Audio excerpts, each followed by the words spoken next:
дар оғози вохӯрии лоиқ назаршозода раиси ноҳияи рӯжқалъа қайд дошт ки бо соҳиби истиқлол гардидани ҷумҳурии Тоҷикистон симои ноҳия рӯз аз рӯз зебову назарабо гардида истоданд. Дар ин даврон дар ноҳия як қатор иншооти хурду бузург сохта ба истифода дода шуданд ки ин ҳама далели ғамхориҳои беназири пешвои муаззами миллат Эмомалӣ Раҳмон нисбати сокинони сарбаланди ноҳия ба ҳисоб меравад. хушбахтона имсол бо ташрифи президенти ҷумҳурии Тоҷикистон муҳтарам Эмомалӣ Раҳмон корҳои сохтмонӣ дар нейрогоҳи барқи Себзор бо маблағи $47 миллион амрикоӣ оғоз гардид ва сохтмони муассисаи таълимӣ барои 400 ҷойи нишаст дар маркази ноҳия дар назар аст. Гиёзода Азиз Қодир, вакили Маҷлиси намояндагон Маҷлиси Олии Ҷумҳурии Тоҷикистон, дар суханонашон иброз намуд ки гарчанде ки тамоми сайёраро бемории коронавируси нави COVID-19 фаро гирифта бошад ҳам бо дастгирии ҳукумати Ҷумҳурии Тоҷикистон шарикони рушд роҳҳои паст намудани сатҳи беморӣ дар вилоят муҳайян гардида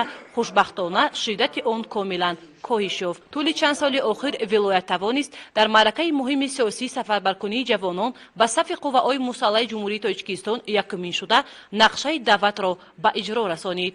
Инчунин дар дигар чорабиниҳои сиёсӣ интихоботи президенти Ҷумҳурии Тоҷикистон ва интихоботи вакилон ба Маҷлиси намояндагон якҷоя иштирок намуда раъи худро ба тарафдории номзади арзанда доданд. Инчунин бари амалӣ намудани ҳадафи чоруми ҳукумати Ҷумҳурии Тоҷикистон саноаткунонӣ он нуқтаро қайд дошт ки ҳар як ваҷаб заминро бояд сарфакорона истифода кунем ва бо ин мо метавонем сату сифати зиндагиро боз ҳам баланд бардорем ва метавонем дар вилоят теъдоди корхонаҳои саноатиро зиёд намоем. дар замони кунунӣ чанд деҳот ки аз дастрасӣ ба нерӯи барқ ва истифодаи роҳи нақлиёт дар каноранд, дар фурсати кӯтоҳтарин аз ҷониби мақомоти иҷроияи ҳокимияти давлатӣ бари бартараф намудани мушкилот чораҳои амалӣ андешида хоҳанд шуд. дар рафти баромад ба масъалаи таъмини волояти қонун, амалисозии қонун дар бораи масъулияти падару модар дар таълиму тарбияи фарзанд диққати хоса равона гардида, баҳри тарбияи насли ояндасоз ки фардои миллатро ба дӯш хоҳанд гирифт,